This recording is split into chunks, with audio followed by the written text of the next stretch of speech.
Domla Odilxon qori qamoqqa olindi. Assalomu alaykum aziz tomoshabin. Ushbu xabar boshqalarga ham yetib borishligi uchun video ostiga bir dona like bosib, kanalimizga obuna bo'lib qo'ying.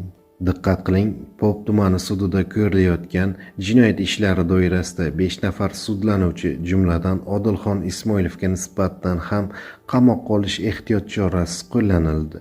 Tergov organi Odilxon qoriga Jinoyat kodeksining 8 ta moddasi bo'yicha ayblov e'lon qilgan.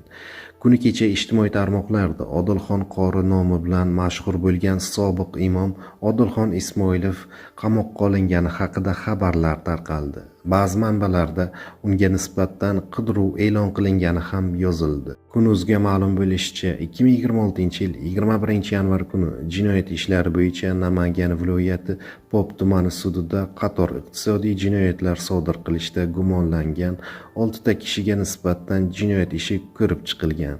Ushbu ishda gumonlanuvchilar qatorida Ismoilov Odilxon Yunusxon o'g'li ham bor.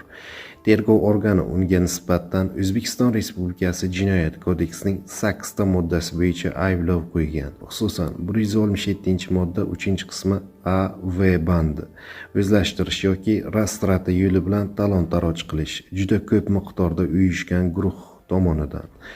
179-modda soxta tadbirkorlik, 184-modda 3-qismi soliqlar yoki boshqa majburiy to'lovlarni to'lashdan bo'yin tovlash, 189-modda 1-qismi savdo yoki xizmat ko'rsatish qoidalarini buzish, 209-modda 2-qismi A bandi, B bandi mansab soxtakorligi, 227-modda 2-qismi A bandi hujjatlar, shtamplar, avtotransport vositalarining davlat raqam belgilarini egallash, nobud qilish, 228-modda 2-qismi A bandi, B bandi hujjatlar, shtamplar, muhrlar, blankalar tayyorlash, ularni qalbakilashtirish, sotish, 228-modda 3-qismi hujjatlar, shtamplar, muhrlar, blankalar tayyorlash, ularni qalbakilashtirish, sotish yoki ulardan foydalanish.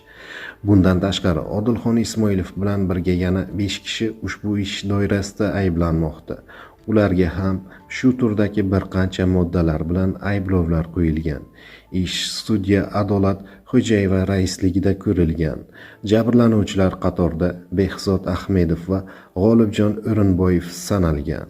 Oliy sud matbuot xizmatining Kun.uz'ga ma'lum qilishicha, 49 yoshli Odilxon Ismoilov va boshqalar jami 6 kishi nisbatan Jinoyat kodeksining 167, 179, 184, 189, 28, 209, 209, 227, 228 moddalari bilan ayblov qo'yilgan. Ularga oid jinoyat ishi ayni paytda jinoyat ishlari bo'yicha Pop tumani sudida ochiq sud majlisida ko'rib chiqilmoqda. Shuningdek, 5 nafar sudlanuvchi, jumladan Odilxon Ismoilovga nisbatan ham qamoqqa olish ehtiyot chorasi, bir nafar shaxsga esa garov tarzidagi ehtiyot chorasi qo'llanilgan. Oliy sud raisi sud jarayoni yakuni bo'yicha qo'shimcha ma'lumot berilishini ma'lum qildi.